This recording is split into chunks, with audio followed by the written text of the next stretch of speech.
지난 2015년 한 백화점에서 VIP 고객이 알바생에게 모욕적인 언행을 내뱉어 알바생이 결국 무릎을 꿇은 사건이 있었습니다.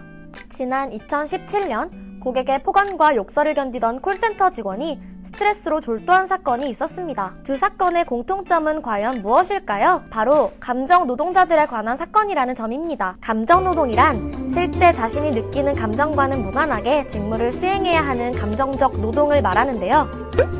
이러한 직종 종사자들을 감정 노동 종사자라고 합니다. 지난 몇 년간 감정 노동자를 향한 일부 소비자들의 갑질과 이로 인해 노동자들이 받는 피해는 오랜 문제로 지적받아 왔습니다. 친절하고 고객 만족을 강요하는 기업과 무리한 요구를 하는 일부 소비자들 사이에서 감정 노동자들은 정신적인 스트레스를 감수해야만 했는데요. 2018년에는 감정 노동자 보호법인 산업안전보건법이 통과되기도 했습니다. 그런데 여러분, 그거 아시나요? 법이 실행되고 시간이 흐른 지금 아직까지 고통받는 감정 노동자들은 많습니다. 그렇다면 이 문제를 해결하기 위해서는 어떻게 해야 할까요? 바로 기업의 대처 방법과 사고를 막는 우리들의 예방이 가장 필요합니다. 우선 기업에서는 감정 노동자들의 회복을 위한 후속 대응을 하는 것이 가장 중요합니다. 한 가지 예시로 서울시에서는 이상 민원이 발생할 시에 단계별 대응을 실행하고 있는데요. 총 4단계로 나누어 후속 조치를 취하는 방법을 이용하고 있습니다. 그런데 말입니다.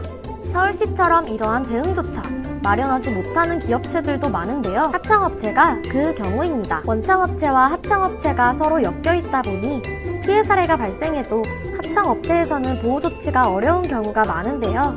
따라서 원청업체, 하청업체 기업들 모두 감정 노동자에 대한 사건이 발생할 시에 감정 노동자와 가해자를 나누어 조치를 취하고 감정 노동자들의 회복을 위해 후속 대응을 할 수 있는 매뉴얼이 필요합니다. 하지만 기업들의 대처보다 가장 중요한 것이 있죠? 바로 배려하는 우리의 자세입니다. 우리는 역지사지하는 마음을 가지고 노동자를 배려해야 합니다. 또한 지금 나의 언행이 노동자들에게 감정적으로 대하는 것인지 잘 생각해 보아야 합니다. 우리 앞에 있는 노동자들은 결국 누군가의 가족이니까요. 여러분의 노력이 감정 노동자를 보호하기 위한 가장 중요한 첫 시작인 거 다들 아시죠?